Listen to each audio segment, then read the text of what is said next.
بسم اللہ الرحمن الرحیم، السلام علیکم ورحمۃ اللہ وبرکاتہ۔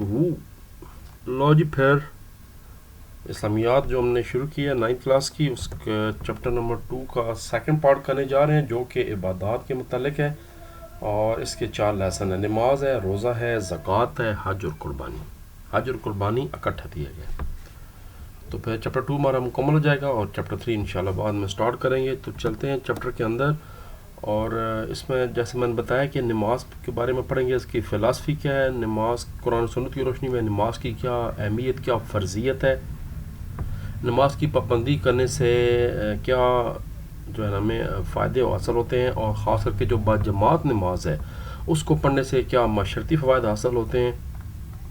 یہ سارا کچھ پڑھتے ہیں، لیکن تھوڑا سا پہلے MCQs کرتے ہیں۔ حدیث مبارکہ میں نماز کو قرار دیا گیا ہے، جنت کی کنجی قرار دیا گیا ہے۔ 5 نمازیں گناہوں کو ایسے خاتمہ کرتی ہیں جیسے پانی میل کا خاتمہ کر دیتا ہے کپڑے سے۔ باجماعت نماز ادا کرنا تنہا نماز ادا کرنے سے 27 درجے زیادہ افضل ہے۔ عشاء اور فجر کی نماز باجماعت ادا کرنے سے ایک مکمل رات کی عبادت کے بغیر ثواب آپ کو ملتا ہے۔ باجماعت نماز ادا کرنے سے انسان میں نظم و ضبط یعنی ڈسپلن کی جو صفت ہے وہ پیدا ہو جاتی ہے۔ وقت پر نماز کی اہمیت کے بارے میں ایک آیت کا ترجمہ لکھیں۔ یاد رکھیں، نماز 5 دفعہ مقررہ اوقات میں فرض کی گئی ہے، تو مقررہ اوقات میں ادا کرنا ضروری ہے۔ پیج نمبر 29 پہ چلتے ہیں۔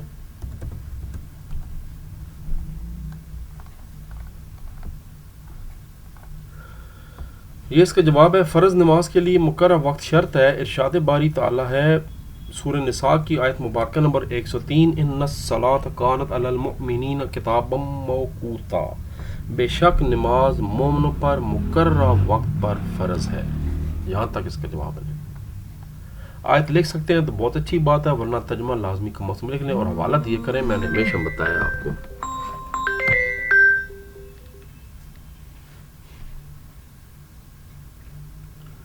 اس کے بعد جی شارٹ کوسچن نمبر 2 کرنے جا رہے ہیں۔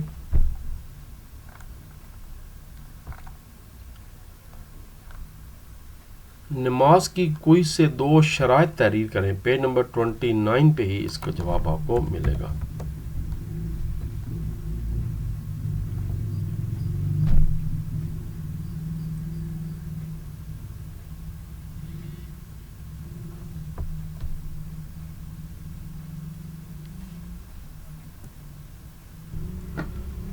شارٹ کوسچن نمبر 2 کا آنسر ہے کہ نماز کے مندرجہ ذیل بنیادی شرائط ہیں، 2-3 پوچھی گئی ہیں، 4-5 ساری یاد کر لیں۔ جسم کا پاک ہونا، جس جگہ نماز پڑھی جائے وہ پاک ہو، لباس پاک ہونا ضروری ہے، جسم ڈھانپا ہوا ہو جو کہ ستر ہوتا ہے کم از کم، قبلہ رو ہونا چاہیے، نماز کا وقت ہونا بھی ضروری ہے، اور نیت کرنا بھی ضروری ہے۔ جو تیسرا شارٹ کوسچن ہے وہ ہے مسجد میں باجماعت نماز ادا کرنے کے 2 معاشرتی اثرات بیان کریں۔ Page number 30۔ یہ جی فوائد اور ثمرات 2 کوئی سے کر لیں، یہ والے زیادہ مجھے آسان لگے ہیں، اس میں معاشرے کا ذکر بھی ہے، معاشرتی چونکہ پوچھا گیا ہے۔ مسجد میں باجماعت نماز ادا کرنے سے انسان محلے داروں اور دیگر نمازیوں سے ملاقات کی وجہ سے ان کے حالات سے باخبر ہوتا ہے، ان کے دکھ درد سے آگاہ ہوتا ہے، خوشی غمی کا احساس کر ان کے ساتھ شریک ہوتا ہے، انہی امور کا خیال رکھنے سے انسانی معاشرہ ترقی پاتا ہے۔ نمبر 2، نماز ہمدردی، ایثار، اخوت، محبت اور رواداری جیسے جذبات پیدا کرتی ہے۔ یہاں تک کرنا ہے، وہ جو اگلی بات لکھی ہوئی ہے وہ ایک علیحدہ پھر سبجیکٹ آ جاتا ہے۔ یہاں تک جذبات پیدا کرتی ہے، 2 پوائنٹ، اس کو پوائنٹ نمبر 1 کر دیں اور اس کو پوائنٹ نمبر 2 کر دیں۔ یہ پوائنٹ نمبر 1 ہو جائے گا اور یہ پوائنٹ نمبر 2 ہو جائے گا۔ لانگ کوسچن ہے، نماز پر جامع نوٹ لکھیں۔ پیج 29 سے شروع کریں گے، فل نہیں کرنا، میں بتاتا ہوں کیا کرنا ہے۔ پہلے سٹارٹ کریں گے یہاں سے۔ لانگ کوسچن، نماز دین کا ستون ہے، نماز مومن کی معراج ہے، آنکھوں کی ٹھنڈک ہے مومن کی۔ اس کے بعد مقررہ اوقات پر نماز فرض کی گئی ہے وہ بتانا ہے۔ پھر آپ وسلم کی ایک حدیث مبارکہ بتا دیں کہ نماز 5 دفعہ پڑھنے کی مثال ایسے جیسے آپ 5 دفعہ نہر پہ نہائے ہوں، اور 8 دفعہ نہانے سے آپ کے جسم سے میل کچھ مزید صاف ہو گیا ہو، اگر کچھ جسم میں میل باقی نہ رہے۔ پھر نماز کی شرائط بتا دیں، شرائط بتانے کے بعد باجماعت نماز کے بارے میں بتا دیں کہ کتنی افضل ہے، اور اس کے بعد یہاں پر یہ سوال ختم کرتے ہیں آپ یہاں پر۔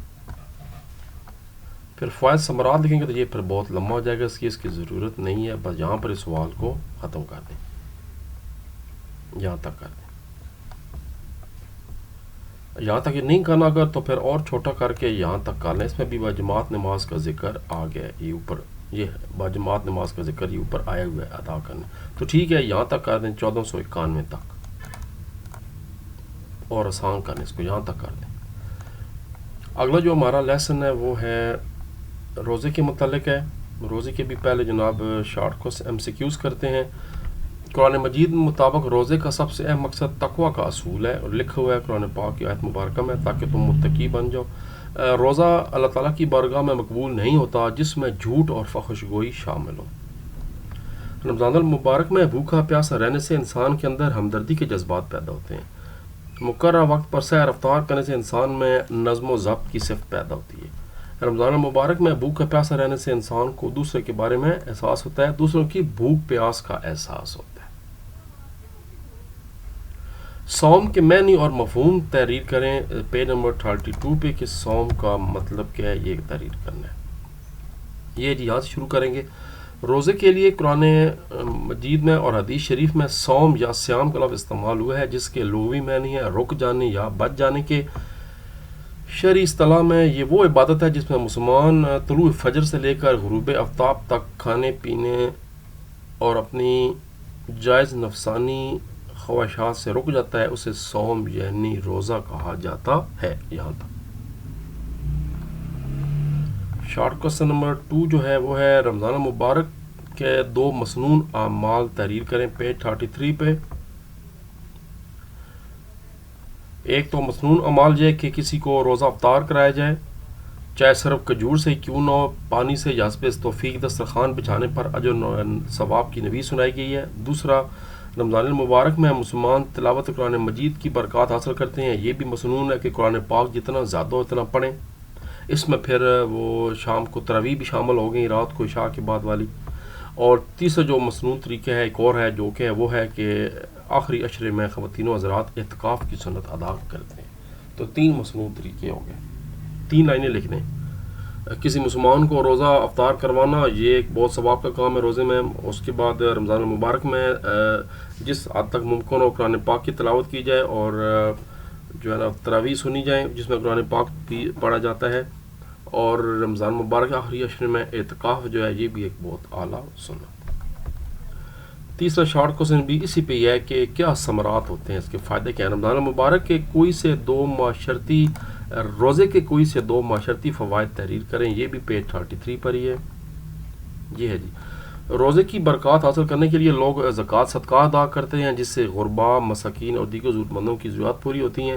روزے سے مسلمانوں میں تقویٰ، پرہیزگاری، جسمانی روحانی طہارت اور اظہار ہمدردی جیسی صفات پیدا ہوتی ہیں۔ روزے کی حالت میں دوسروں کی بھوک پیاس کا اندازہ ہوتا ہے اور ان کے ساتھ ہمدردی کے جذبات پیدا ہوتے ہیں۔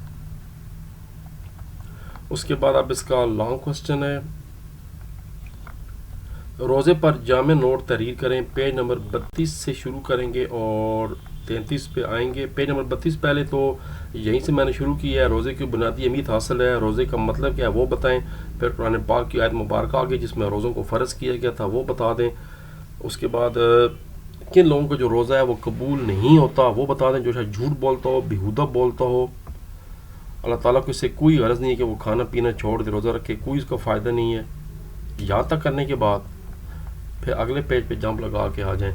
اب اس کے بعد وہی جو شارٹ کوسچن نمبر 2 میں نے کرایا وہ آپ ہیڈنگ دے کر لکھ دیں کہ روزے میں مسنون اعمال کون سے ہیں، وہ 3 ہو جائیں گے، یعنی اس کو شارٹ کر کے صرف 3 لائنیں آ جائیں گی اس پورے ٹاپک کو شارٹ کر کے، اور پھر آخر میں ہیڈنگ دیں گے آپ فوائد و ثمرات، اور یہ بھی سارے کرنے کے بجائے وہی جو بھی میں نے شارٹ کوسچن میں کرایا ہے بس وہ دونوں کر لیں، تو بس خلاص لانگ سوال 8 نمبر کا مکمل ہو جائے گا۔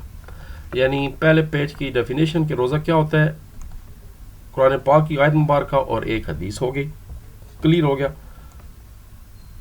جو شارٹ کوسچن نمبر 2 کرایا تھا وہ کر دیں، جو شارٹ کوسچن نمبر 3 کرایا تھا وہ کر دیں، تو بس لانگ مکمل ہو جائے گا۔ اب جناب آخری 2 لیسن رہ گئے ہیں، زکوٰۃ، حج اور قربانی، اور اس کو شروع کرتے ہیں تھوڑی دیر کے بعد۔ تب تک کے لیے اجازت، اللہ تبارک و تعالیٰ ہم سب کامی و ناصر ہو، درود شریف پڑھتے رہا کریں۔ اللہم صلی علی سیدنا محمد وعلی آل سیدنا محمد وبارک وسلم علیہ۔ پاکستان زندہ باد.